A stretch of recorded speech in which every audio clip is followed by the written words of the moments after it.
ओम शांति। जीवन को चरित्रमय बनाने वाली अद्भुत जीवन कहानी, इस विषय पर अभी तक हमने 7 भाग बनाए हैं और ये 8वां भाग बनाने जा रहे हैं। अभी इस 8वें भाग में ओम मंडली में आने वाले माता बहनों के साथ कैसे अत्याचार हुआ, कैसे लाखा भवन को आग लगाई, ये सारे वृत्तांत सुनने जा रहे हैं। इतने अत्याचार करने पर भी लोगों ने छुट्टी न की। क्रोध एक ऐसी अग्नि है, जब यह धधकती है तो सुख देने वाली संपत्ति को और संस्थाओं को भी जलाने के लिए लपक पड़ती है। जब लोगों ने देखा कि ये कन्याएं ये माताएं सत्संग में जाने से नहीं रुकती, तो उन्होंने सोचा कि जिस भवन में जाकर ये ज्ञानामृत पीती है, ये सत्संग चलता है, क्यों न उसे ही धूसारित कर दिया जाए।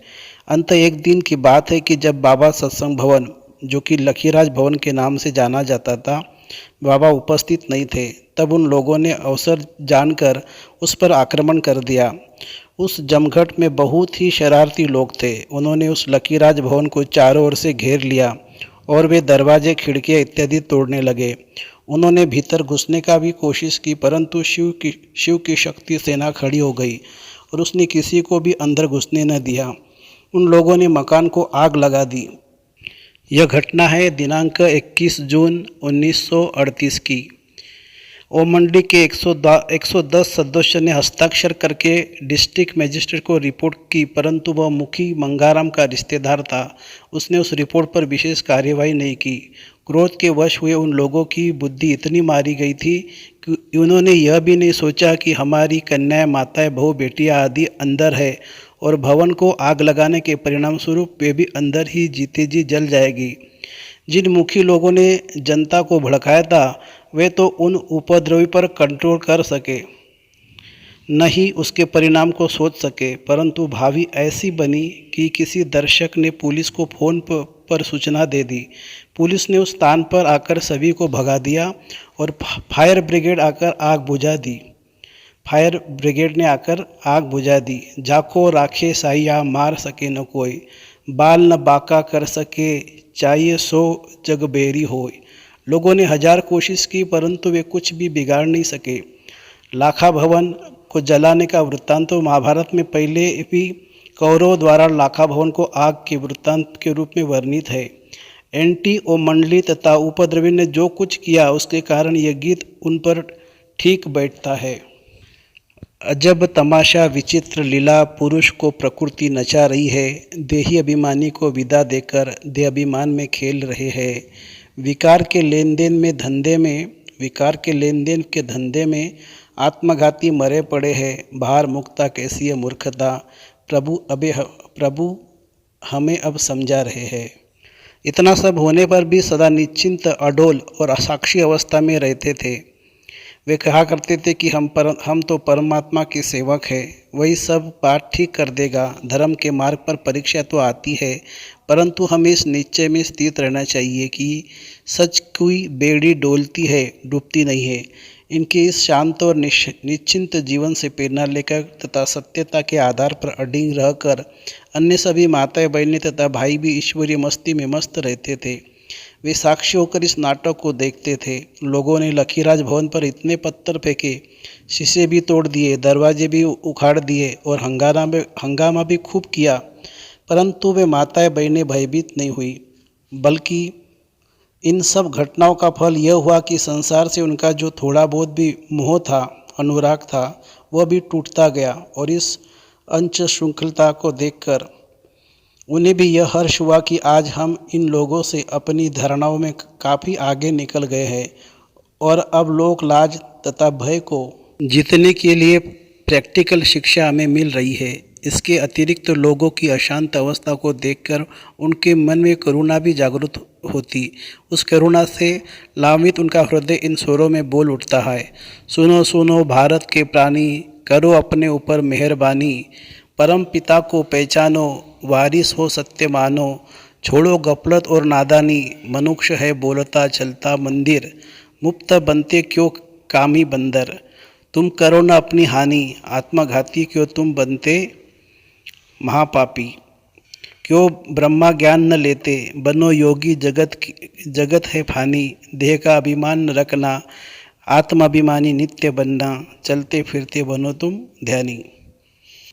अब इस भवन से स्थानांतरित होकर सभी कन्याएं, माताएं तथा भाई ओम निवास नामक बिल्डिंग से चले गए। ओम मंडली का सत्संग आदि सभी वही होने लगा। बच्चों को भी लौकिक तथा आध्यात्मिक शिक्षा वही मिलने लगी। अब एंटी ओम मंडली ने ओम निवास के बाहर अपना आंदोलन शुरू कर दिया। ब्रह्मा कुमारी शांतामणि जी, जो कि शांतिवन आबू रोड की इंचार्ज थी, ने उन्होंने बताया है कि एक दिन प्रात 5:30 बजे ओम निवास में रहने वाली छोटी छोटी बच्चियाँ यूनिफॉर्म पहने हुए अपनी शिक्षिकाओं के साथ बस में घूमने के लिए गई थी। तब सन्नाटा छाया हुआ था। उस समय से थोड़ा ही बाद पंचायत के मुखी लोगों ने अन्य उपद्रवी लोगों के साथ, जिनमें कुछ महिलाएं भी थी, पिकेटिंग की। यह पिकेटिंग दिनांक 7 अगस्त 1938 की हुई। उन्होंने ओम निवास को चारों ओर से घेर लिया और उसके मुख्य द्वार के आगे 10-15 माताएं और भाई ज्ञानामृत पीने के लिए आए तो उन्होंने देखा कि उपद्रवी ने अंदर जाने का रास्ता रोक रखा है। ये देखकर वे भी एक और पंक्ति बनाकर शांतिपूर्वक खड़े हो गए। इतने में ओम निवास से सैर पर गई हुई छोटी छोटी बच्चियां भी लौट आई। उन्होंने अचानक ही देखा कि ओम निवास के बाहर पिकेटिंग हो रही है। वे भी ज्ञानामृत पीने के लिए अपने अपने घरों से आए हुए भाइयों बहनों के साथ उसी पंक्ति में खड़ी हो गई।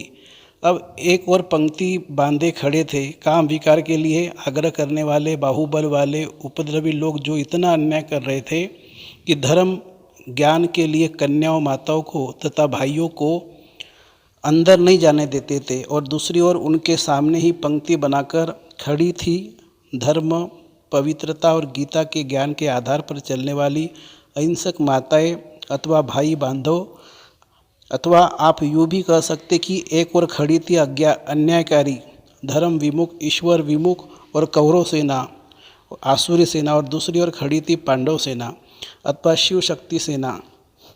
कौरव सेना ने चक्रव्यूह की रचना की हुई थी। वे संख्या में बहुत ही ज़्यादा थे और दूसरी ओर पांडव उनकी तुलना में मानो 5 थे अथवा शक्ति दल में गिनी चुनी कन्या माताएं थी।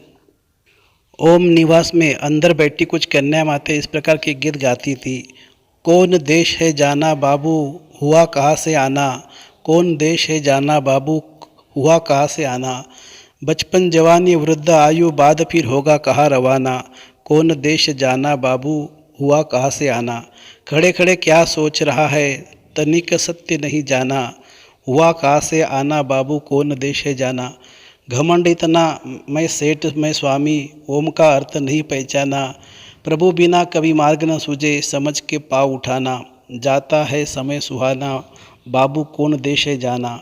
हम सो हम बाजत हरदम, यही अनादि गाना। समझे बिरला सयाना, शरीर छोड़ मिला न प्रभु, धक्का जन्म मरण में खाना। अब सारे शहर में चर्चा थी कि देखे आज कौन जीतता है और क्या फैसला होता है। शहर में घर घर में जब यही चर्चा हुई कि ओम निवास पर पिकेटिंग हो रही है, तो जो कन्या माताएं अपने अपने घर में 10-12 तालों में बंद थी, वे भी इस घटना के बारे में सुनकर किसी न किसी युक्ति से निकल आई। इन्हीं में से एक का नाम गोपी था। वे शहर के एक प्रसिद्ध चौधरी की पुत्री थी। वे चौधरी अथवा सेठ जी को लोगों के तपास से कहा करते थे कि वे अपनी पुत्रियों तथा बहुओं को बांध दें। उन सेठ जी को इस बात का गर्व था कि उन्होंने अपने पुत्रियों को 13 तालों के भीतर ऐसा बंद रखा है कि वे लाख प्रयत्न करने पर भी निकल नहीं सकती। वे सेठ जी इस पिकेटिंग एवं प्रदर्शन के भी एक नेता बने हुए थे। अचानक उन्होंने क्या देखा कि उनकी पोत्री भी वहां आ पहुंची है। उन्हें इस घटना से बड़ा आश्चर्य भी हुआ और संताप भी। ये सेठ एनटीओ मंडली को बहुत धन देते थे। इस बात का उल्लेख पहले किया जा चुका है। इधर उपद्रवी लोग कभी सोडा वाटर की बोतल पीते, कभी चाय लेते और कभी कुछ और ले लेते। सामने की पंक्ति में खड़ी खड़ी छोटी कन्या, जिनमें बहुत सी 12 वर्ष से छोटी थी, उन विकारी लोगों के हाथ से कुछ भी लेने से इनकार कर देती। इस प्रकार खड़े खड़े सारा दिन हो गया। वे हिले भी नहीं। पिकेटिंग करने वाले लोग उन छोटी कन्याओं को कहते कि अच्छा आप भले अंदर चली जाओ, परंतु वे कहते कि हम तब जाएंगे जब सभी बहनें हमारे साथ अंदर चलेगी। वरना हम भी यही धूप में भूखी प्यासी खड़ी रहेगी। हम धरती पर चाहे पड़ जाए परंतु अपना धर्म नहीं छोड़ेगी। आखिर धरना मारने वालों ने जब देखा कि इन लोगों पर इसका कुछ भी असर नहीं पड़ता और ये अपने मंतव्यों में अटल है, तो वे बेचारे कब तक वहाँ बैठे रहते। धीरे धीरे उनकी संख्या कम तो होती ही गई। आखिर वे अपने डेरे कुछ कर गए, माने निकल गए। धर्मपरायण पांडव दल की विजय हो गई।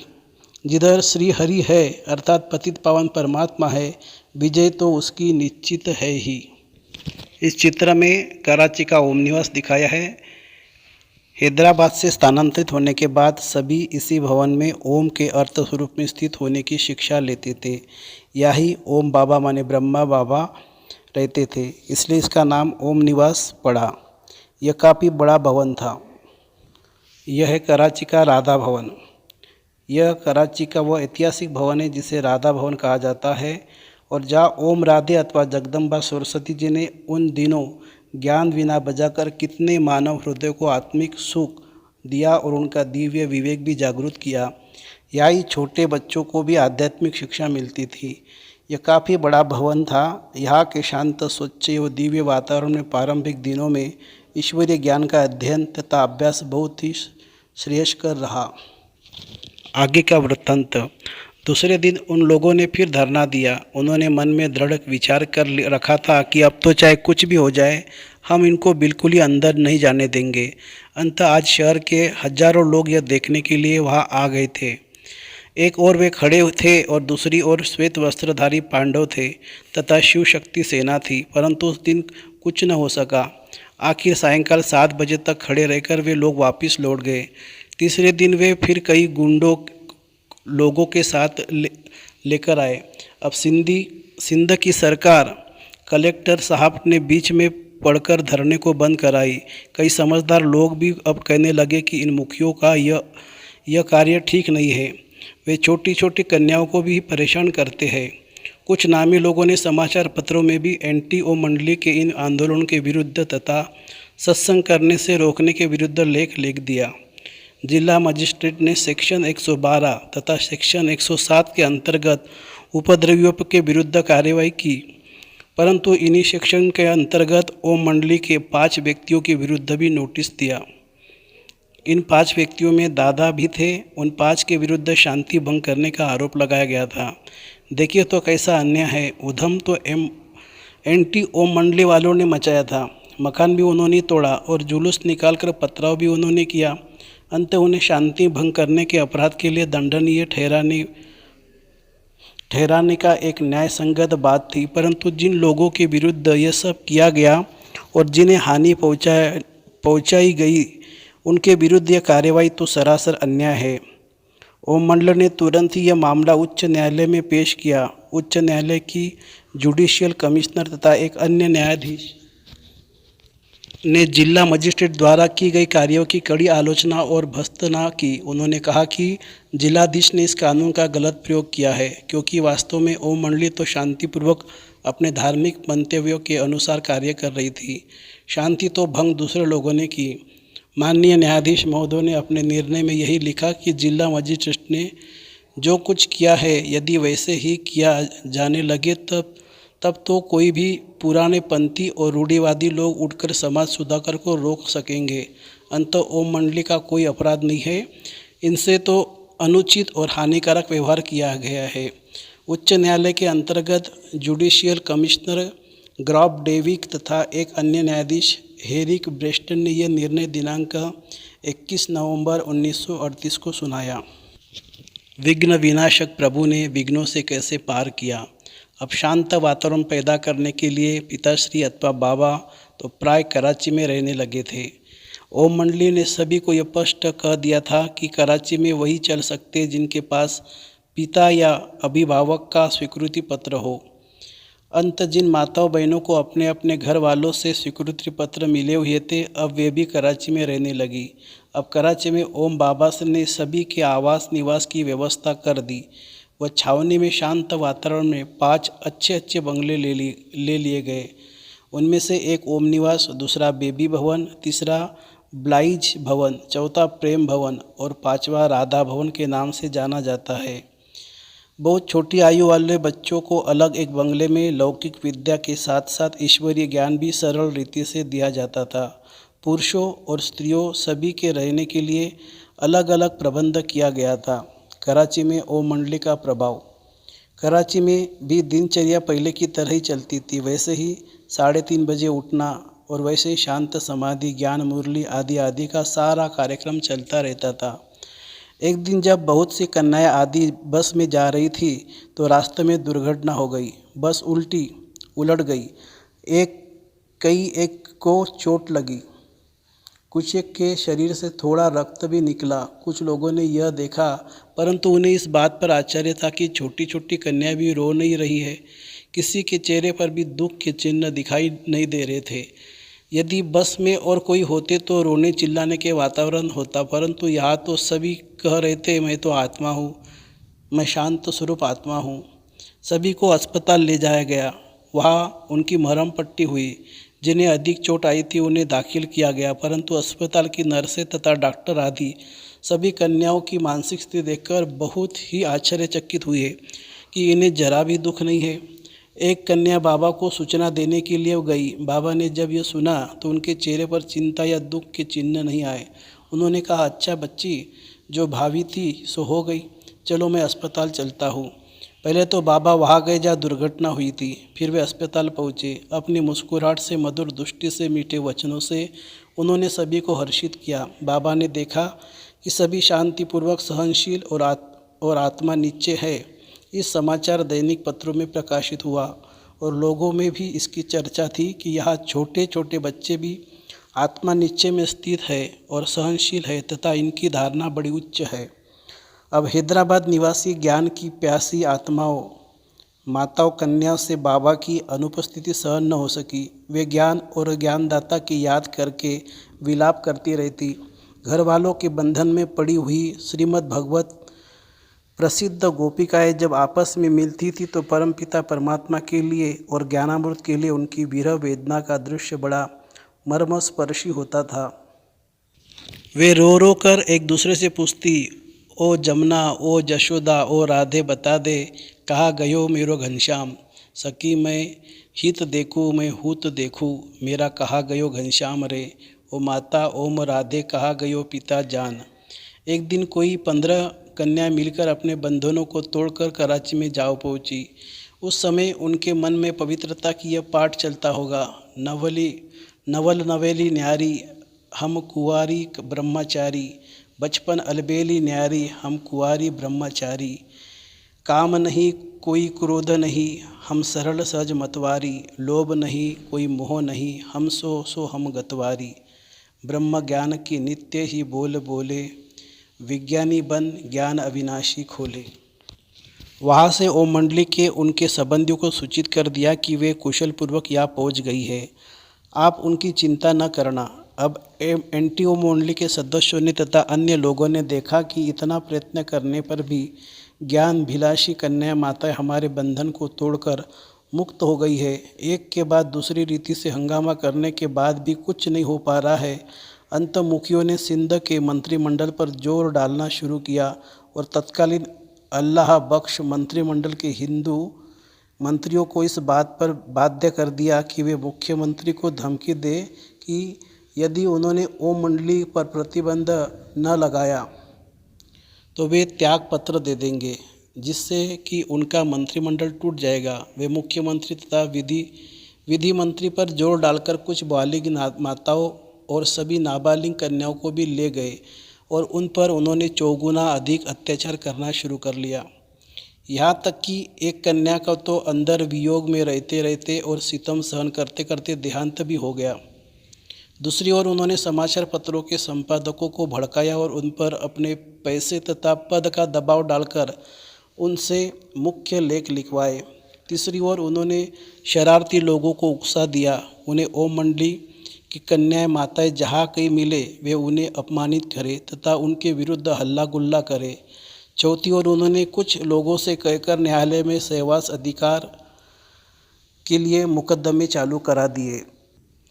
एक बार एक अभियोग के सिलसिले में ओम मंडली की व्यवस्थापक समिति की प्रधान ओम राधे जी को न्यायालय में साक्षी के तौर पर बुलाया गया था, क्योंकि माताओं कन्याओं के इस ईश्वरीय ज्ञान यज्ञ की संभाल करने के लिए दिव्य गुणों की मूर्ति ओम राधे ही निमित्त थी। लोगों ने सोचा था कि कोर्ट में ओम राधे जी से उल्टे सुलटे प्रश्न किए जाएंगे और इससे हम इस संस्था को बदनाम करेंगे, परंतु हुआ इसके विपरीत। उस समय न्यायालय के विचित्र दृश्य और उसमें मजिस्ट्रेट से हुए प्रश्न उत्तर का उल्लेख ब्रह्मा कुमारी प्रकाशमणि जी ब्रह्मा कुमारी विश्वविद्यालय की जो मुख्य प्रशिक्षिका थी उन्होंने बहुत ही सुंदर ढंग से किया है।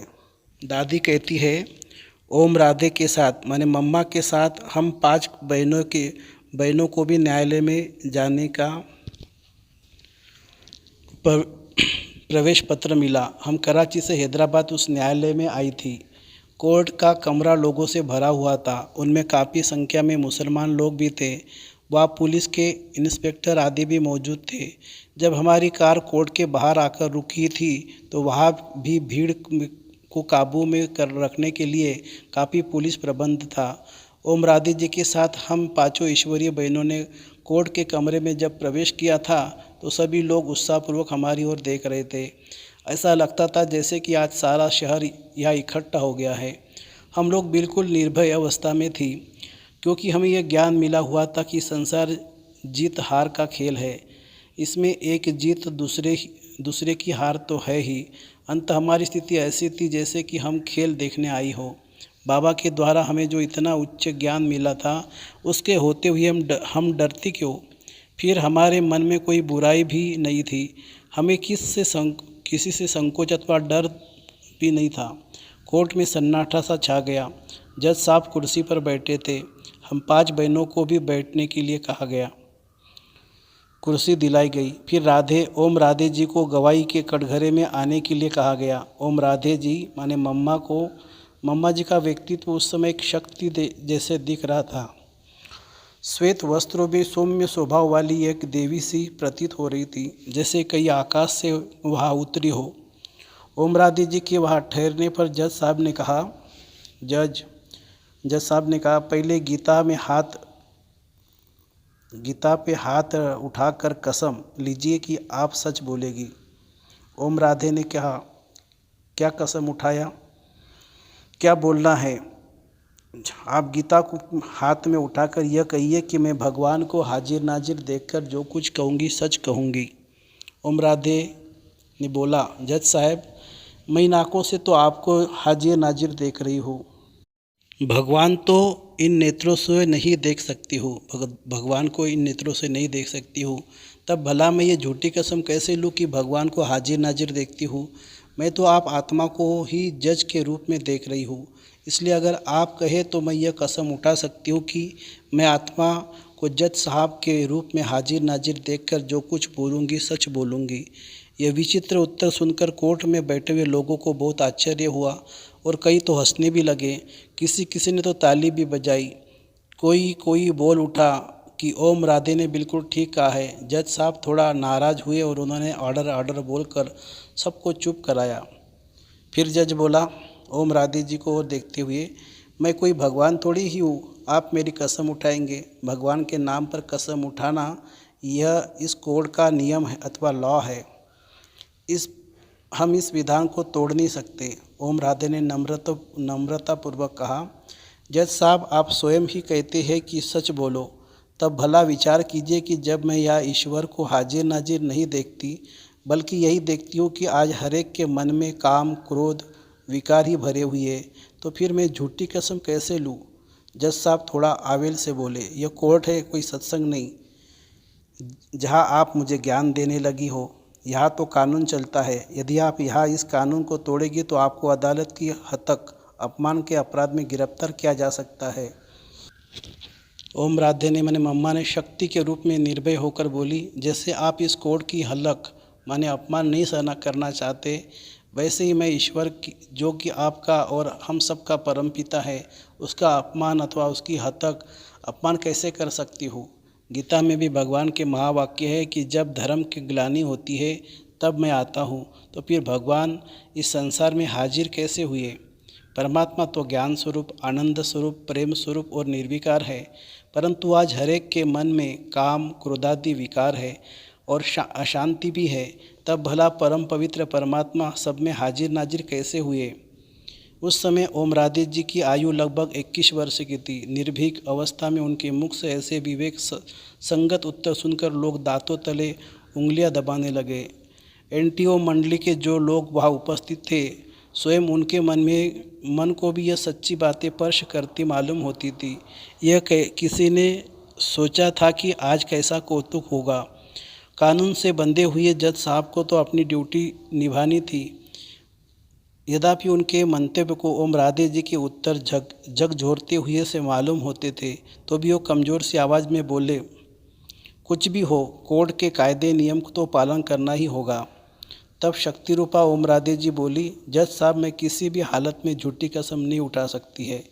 जज साहब ने एक बार फिर कहा, अभी भी अवसर देता हूँ, सोच लीजिए, अभी कसम उठा लीजिए, तभी मैं गवाह के लिए प्रश्न पूछूंगा। ओम राधे जी ने फिर कहा, जज साहब, मैंने अच्छी तरह से सोच लिया। जज साहब इस सोच में पड़ गए कि अब क्या किया जाए। ओम राधे जी को डराने के विचार से उन्होंने उपस्थित पुलिस ऑफिसर को आज्ञा दी कि वह अपने हाथों में हथकड़ी डाल दे। उनके हाथों में हथकड़ी डाल दे। पुलिस कर्मचारी हथकड़ी लेकर आगे बढ़ने लगे, परंतु ओम राधे जी की मुस्कुराती हुई सी निर्भय अवस्था में खड़ी रही।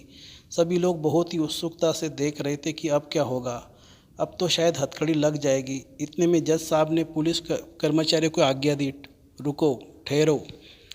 पुलिस कर्मचारी जंजीर लेकर पीछे हट गए। उपस्थित जनता में से कई लोगों ने फिर ताली बजाई। आखिर जज साहब ने इस तरह की कसम उठाने का आग्रह छोड़ दिया। परमपिता परमात्मा ने कौरवों की सभा में द्रौपदी की लाज बचा ली। अब जज साहब ने दूसरे प्रश्न पूछने शुरू किए। अब यह बताइए कि आप सभी इतना रोकने पर भी घर बार छोड़कर दादा के पास क्यों चली आई हो? ओम राधे ने कहा, जज साहब, क्या आपने कभी श्रीमद् भगवत पढ़ा है? जब भगवान मुरली बजाते थे तो गोपियाँ उस मुरली के पीछे क्यों भाग जाती थी? तब उन पर मुकदमा क्यों नहीं चला? वह यही ज्ञान मुरली तो ही थी। अब भी उसी ज्ञान की मुरली की सदा अभिलाषा रहती है। जज साहब, जब कई पुरुष लोग संन्यास ले लेते हैं और घर बार छोड़ जाते हैं तो उन पर मुकदमा क्यों नहीं होता है? उनसे यह प्रश्न क्यों नहीं पूछा जाता? भगवान के लिए तो नर और नारी एक समान है। अब उसने तो हम माताओं को ज्ञान कलश दिया है। अतः अब हम माताओं को पवित्रता और ईश्वरीय ज्ञान का चांस मिला है। जब हम माताएं ज्ञान और पवित्रता का जीवन प्राप्त करने के लिए ईश्वरीय सत्संग में जाती है तो हमसे यह प्रश्न क्यों पूछा जाता है? जज साहब, ज्ञानामृत पीने के लिए कार्य में संबंधियों को ओर से जो हमारे मार्ग में रुकावटें पड़ती है तथा वे माताओं पर जो अत्याचार करते हैं, उसी के परिणाम स्वरूप ही ऐसा हुआ है। इस प्रकार जज ने और कोई भी प्रश्न किए। उदाहरण के तौर पर एक प्रश्न यह कहा, जज साहब ने पूछा, भला दादा, आप सबकी आंखों में डालने के लिए कौन सा सुरमा या अंजन देते हैं? मम्मा ने उत्तर दिया, जज साहब, क्या आपने शास्त्र पढ़े हैं? जज ने कहा, जी हाँ, कुछ पर तो पढ़े हैं। तो ओम राधे ने कहा, तो आपने पढ़ा होगा कि ईश्वरीय ज्ञान को अंजन भी कहा गया है। एक पद भी है, ज्ञान अंजन सद्गुरु दिया, अज्ञान अंधेर विनाश। जब सद्गुरु परमपिता परमात्मा ज्ञान देते हैं तो आत्माओं का ज्ञान, अज्ञान अंधेर मिट जाता है। वही ज्ञान अंजन अब हमें परमपिता परमात्मा देते हैं, जो कि हम औरों को भी देते हैं। जज, दादाजी के कितने बच्चे हैं? मम्मा ने कहा, जज साहब, हम दादाजी के शरीर को नहीं देखती है, हमें तो दिव्य चक्षु द्वारा उनके तन में प्रविष्ट हुए परमपिता परमात्मा का अनुभव अथवा दिव्य साक्षात्कार होता है। अब आप ही बताइए कि भगवान के कितने बच्चे हैं? क्या कोई मनुष्य पूरी गिनती कर सकता है? भगवान तो त्रिलोकीनाथ है, सभी उनके बच्चे हैं। केवल हम उनकी बच्चियाँ या बच्चे नहीं, बल्कि आप भी उनके बच्चे हैं। जज साहब ये सभी उत्तर शांत होकर सुनते रहे और लिखते रहे। ओम राधे जी के कटघरे से नीचे उतरकर हमारी ओर आई। जनता ने एक बार फिर तालियां बजाई। विभिन्न समाचार पत्रों के रिपोर्टर या संवाददाता भी कोर्ट में बैठे थे। जज से विदाई लेकर चली आई। दूसरे दिन प्रातः हमने कराची में लौटकर बाबा को सारा समाचार सुनाया, परंतु बाबा को समाचार पत्रों द्वारा पहले ही सब मालूम हो गया था। वे शांत, साक्षी और निश्चिंत अवस्था में थे। अब कराची में कन्याएं, माताएं और परिवार ज्ञानामृत द्वारा अपना जीवन उच्च बनाने लगे, परंतु वहाँ जाने पर भी लोगों ने विरोध न छोड़ा। उन्होंने वहाँ के साधु T.L. वासवानी को भी भड़काकर अपने साथ मिलाया। इस वृत्तांत के बारे में आगे सुनेंगे। बहुत सुंदर है, दादी चंद्रमणि जी ने इसका वृत्तांत सुनाया है। तो आगे की कड़ी में नेक्स्ट भाग में हम ये सुनाएंगे, तो सुनते रहिए। ओम शांति।